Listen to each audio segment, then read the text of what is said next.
তিনজন পুলিশ আধিকারিককে সাসপেন্ড করা হয়েছে। এমন আশা জাগতেই পারে আরজি কর কাণ্ডে এবার হয়তো বিচার মিলবে। আপনি কি মনে করেন? শুনুন, আমরা বিচার চাই, সাধারণ মানুষ বিচার চান, বিচারের জন্য আন্দোলন গড়ে উঠেছে।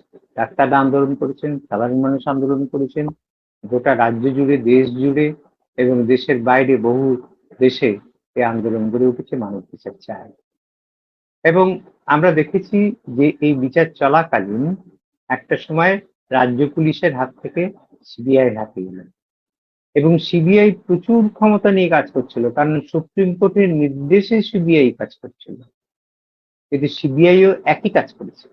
সিবিআই তো কেন্দ্রীয় সরকারের এবং আজকে যারা রাজ্য সরকারে আছে তাদেরই দল তো কেন্দ্রীয় সরকারে আছে। ফলে সিবিআই নতুন কি করতে পেরেছে? বারবার সিবিআই এবং সিবিআই তরফ থেকে ওই রাজ্য পুলিশ যা করেছে, কলকাতা পুলিশ যা করেছে সেটাকে কিন্তু তারা স্ট্যাম্প লাগিয়েছে, তার থেকে বেশি কাজ কিন্তু তারা করেনি। তাহলে এটা যদি তারা করতে পারতো তাহলে তো তখনই তারা করতে পারতো। সত্যিই যদি বিচারের ইচ্ছা তাদের থাকতো, সুবিচার দেওয়ার ইচ্ছা তাদের থাকতো, তাদের হাতে তো সমস্ত ক্ষমতা ছিল, কেন্দ্রীয় সরকার ছিল, সিবিআই ছিল, সুপ্রিম কোর্টের নির্দেশে কাজ করছিল, তাহলে কাজগুলো হলো না কেন? কেন সেই বারবার যে কথাটা বলা হচ্ছে যে রাজ্য পুলিশ যা বলেছে, মানে কলকাতা পুলিশ যা বলেছে সিবিআই তাই বললো, কেন? এ কথাটা তো বারবার বলা হয়েছে। তখনই তো এটা করার দরকার ছিল। এখন এই যে বলা হচ্ছে এই আরজি কর ফাইল খোলা হয়েছে, এটা আরজি কর ফাইল খোলার কথাটা কি মানে আছে? আরজি কর ফাইল কি বন্ধ করছেন? বন্ধ ছিল? সবটাই তো সিবিআই এর এখতিয়ারে চলে এসছে। সিবিআই তো কোথাও বলেনি যে তার কাছে কিছু নেই, সিবিআই এর কাছে তো সবকিছু ওপেন ছিল। তাহলে নতুন করে আরজি কর ফাইল খোলা হয়েছে কথাটার মানে কেন্দ্রীয় সরকারের যদি সত্যি সদিচ্ছা থাকতো, তার মা এবং বাবা তখন বারবার, অমিত শাহ যখন এখানে এসেছিলেন, যখন প্রধানমন্ত্রী প্রায় ডেলি প্যাসেঞ্জারি করছিলেন, তখনও তো বারবার তারা দেখা করতে চেয়েছেন, দিল্লিতে গিয়ে তারা দেখা করতে চেয়েছেন, কিন্তু কোথাও দেখা করেননি, তারা কেউ দেখা করেননি। এবং যখন তিনি তার মা, অভয়ের মা যখন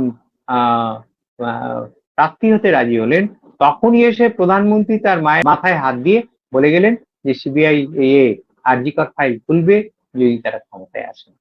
তাহলে এটার সঙ্গে তো সত্যি বিচার দেওয়ার প্রশ্নটা জড়িয়ে আছে, না ক্ষমতায় যে কোনো উপায়ে যাওয়ার দিকটা জড়িয়ে আছে? আজকে নতুন করে এসে তারা তিনজন পুলিশ অফিসারকে, তৎকালীন পুলিশ অফিসারকে তারা সাসপেন্ড করেছেন। এই সাসপেন্ডের মধ্যে যদি বিচার ব্যবস্থা ত্বরান্বিত হোক।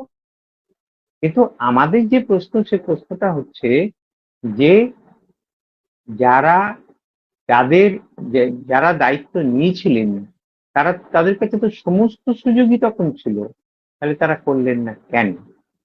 তাহলে সদিচ্ছার প্রশ্নটা কিন্তু এখানেই, তাদের মধ্যে সত্যিই সদিচ্ছা আছে কিনা মানুষের মধ্যে প্রশ্নটা কিন্তু এই জন্য জাগে। সিবিআই তো কেন্দ্রীয় সরকারের অধীনে, রাজ্য সরকারের অধীনে নয়। তাহলে পশ্চিমবঙ্গের রাজনৈতিক পালাবদল ঘটলেই আরজি কর কাণ্ডের বিচার পাওয়া যাবে, এইরকম একটা ধারণা কতটা প্রাসঙ্গিক? রাজনৈতিক পালাবদলের সঙ্গে এর কোনো সম্পর্ক নেই। এর সঙ্গে সম্পর্ক আছে কেন্দ্রীয় সরকার এবং তার যে রাজনৈতিক দল তার সদিচ্ছার সঙ্গে যুক্ত আছে। আমি তো এটাই বললাম যে যে কোনো উপায়ে ক্ষমতা দখল তারা করতে চায়, কারণ সিবিআই রাজ্য সরকারের অধীন নয়। সিবিআই এর কাছে সমস্ত কিছু মুক্ত ছিল, সমস্ত, যেহেতু সে সুপ্রিম কোর্টের নির্দেশে করছে, তার কাছে তো সমস্ত ডকুমেন্ট ছিল, সমস্ত অধিকার তার কাছে। তার করলো না কেন? এই করলো না কেন সঙ্গে সদিচ্ছা যুক্ত আছে। আমরা দেখেছি যে সিবিআই যে অফিসার এখানে দায়িত্বে ছিলেন, দিল্লিতে নিয়ে গিয়ে বিশেষ পুরস্কারও দেওয়া হয়, এটাও আমরা দেখেছি। যাদের বিরুদ্ধে মানুষের ক্ষোভ, তাকে নিয়ে গিয়ে বিশেষ পুরস্কার দেওয়া হচ্ছে, তো আমরা দেখেছি। ফলে সিবিআই তখন কাজটা করতে পারত, সে কাজটা করেনি। পালা বদলের সঙ্গে সুবিচার দেওয়ার কোনো সম্পর্ক ছিল না। পালা বদলের আগেই যে পরিস্থিতি ছিল সেই পরিস্থিতিতেই কিন্তু এটা সম্ভব ছিল, কিন্তু সেটা তারা করেনি। সিবিআই পুরি এই নির্দেশিকার মাকে বলেছিল যে ওটাই মেনে নিতে, অর্থাৎ সঞ্জয় রায় যে করেছে এটাই মেনে নিতে, কিন্তু সিবিআই তখন বলেছিল। বারবার মানুষের প্রতিবাদ দিয়ে আজকে করেছে সিবিআই দপ্তরে, কিন্তু সিবিআই কে নির্বিকার দেখা গেছে।